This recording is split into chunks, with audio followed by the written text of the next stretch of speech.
Như vậy là bóng đã ra ngoài.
Cho nó đẹp tí.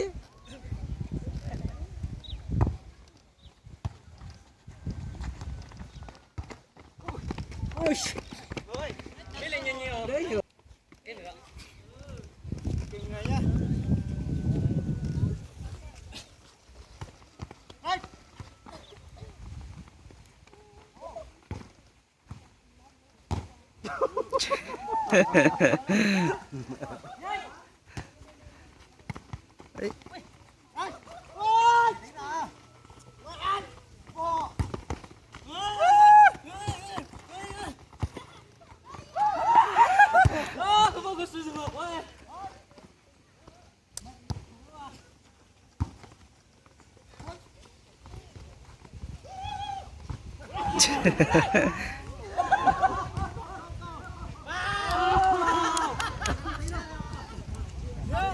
Quả này trọng tài không đẹp tính.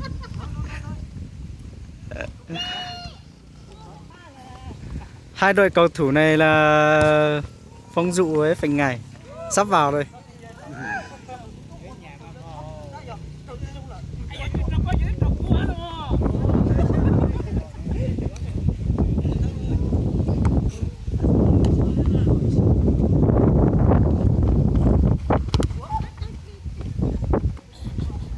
Lại hết bóng.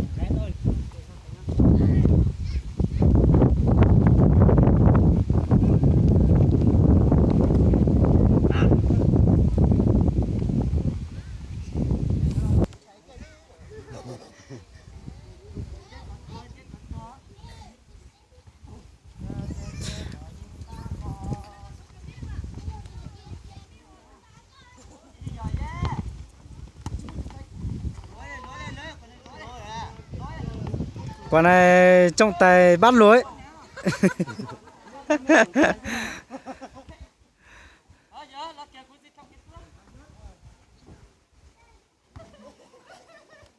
Như vậy là đã ném bóng ra ngoài.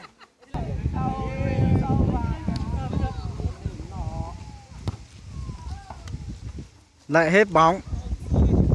Cái sân này rộng là 10 m, dài là 25 m.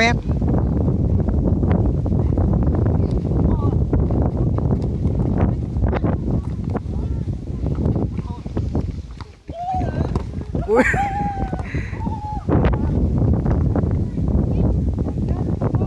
Wow.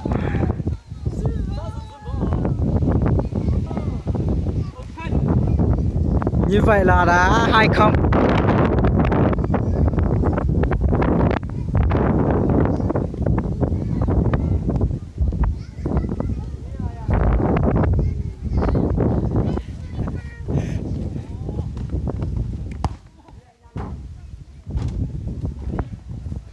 Hai đội là một đội cá khô, đội cá má.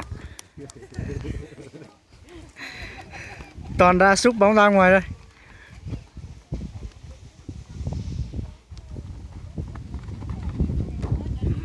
Đây, toàn xúc bóng lên nóc nhà.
Wow!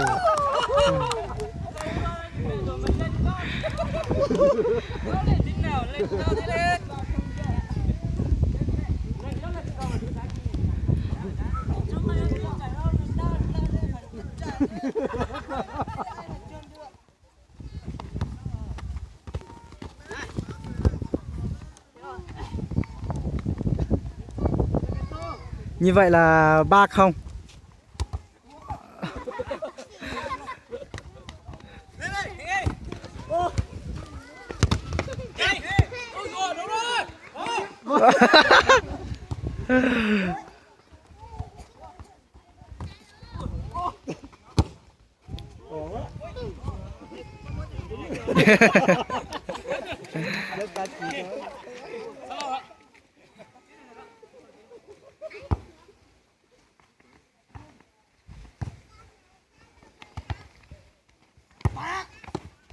Ui ui ui ui, vào chưa? Vào. Như vậy là 3-1.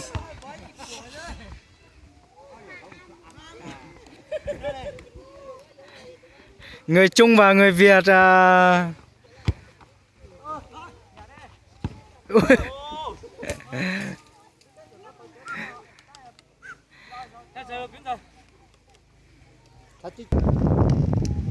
bia.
Chân công.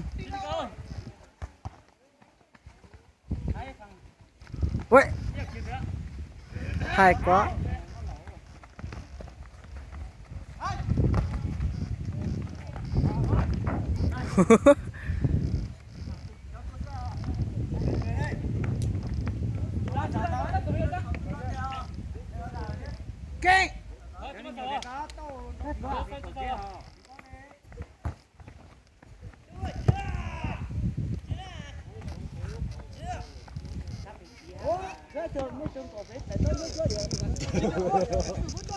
Mấy tuần cà phê tỉnh nó cho hả?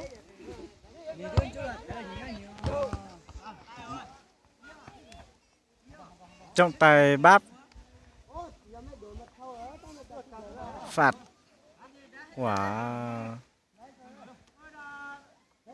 Tay.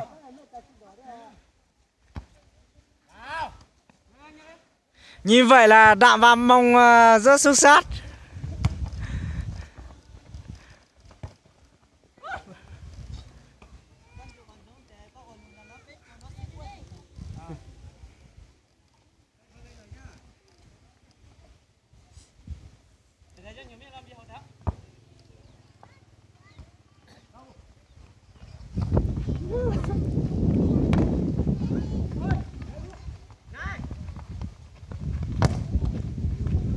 Rất can.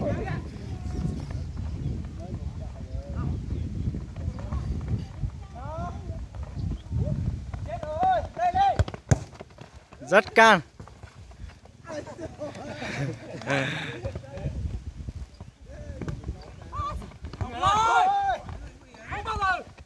Không bao giờ. Không bao giờ.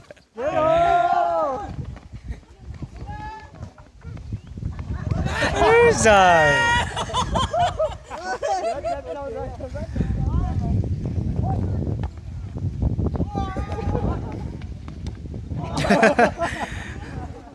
Xuống khe rồi nhá.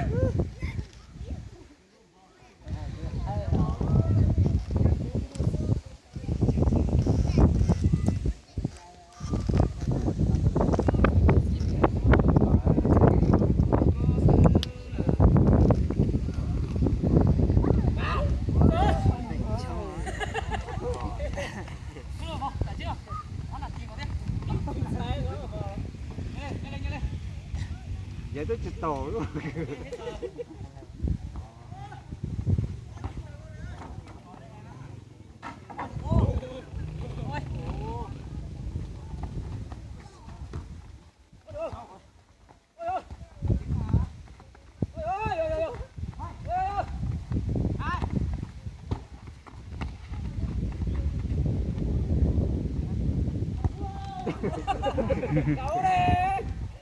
Như vậy là phá bóng.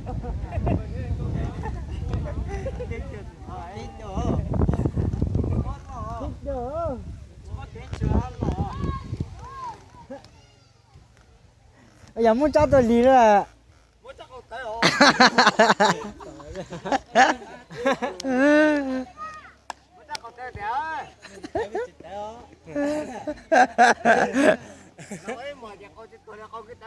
rồi.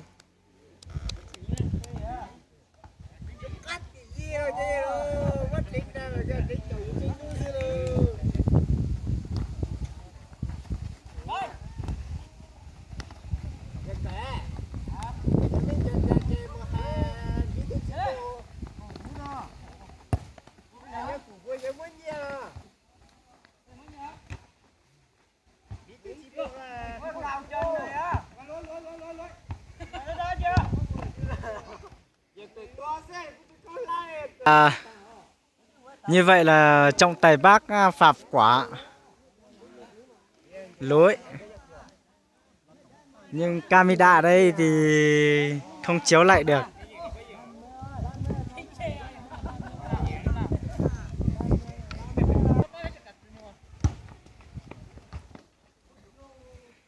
Xin chào. Thì đó nằm mỏi Con tàu tạc ký. Đúng là tôi lịt thôi á.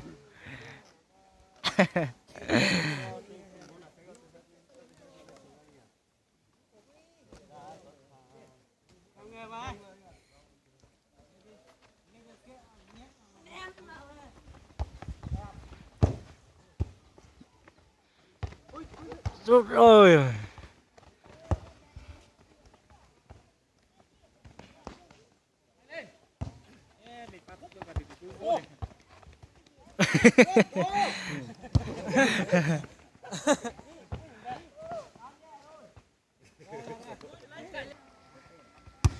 Nắng quá.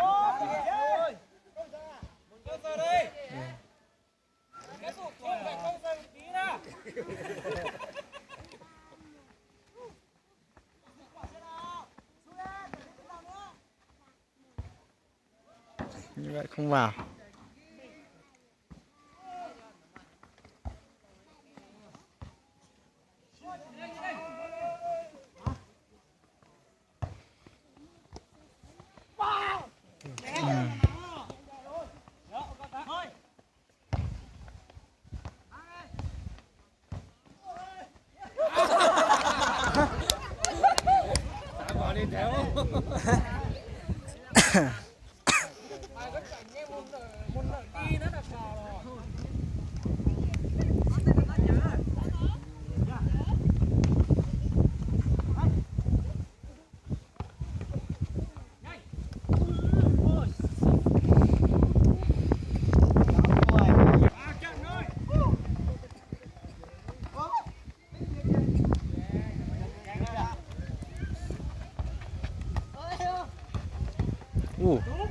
Rất nguy hiểm.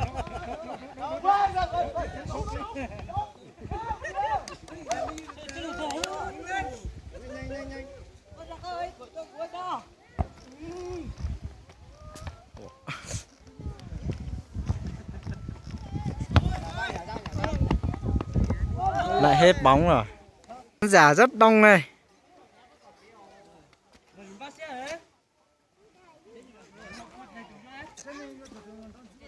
Ngày chiều 29 nha, tháng 9 là lại có một trận nữa.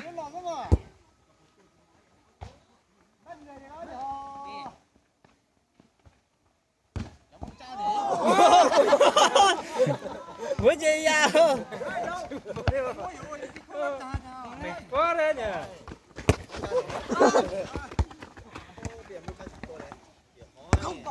Vào.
Không vào.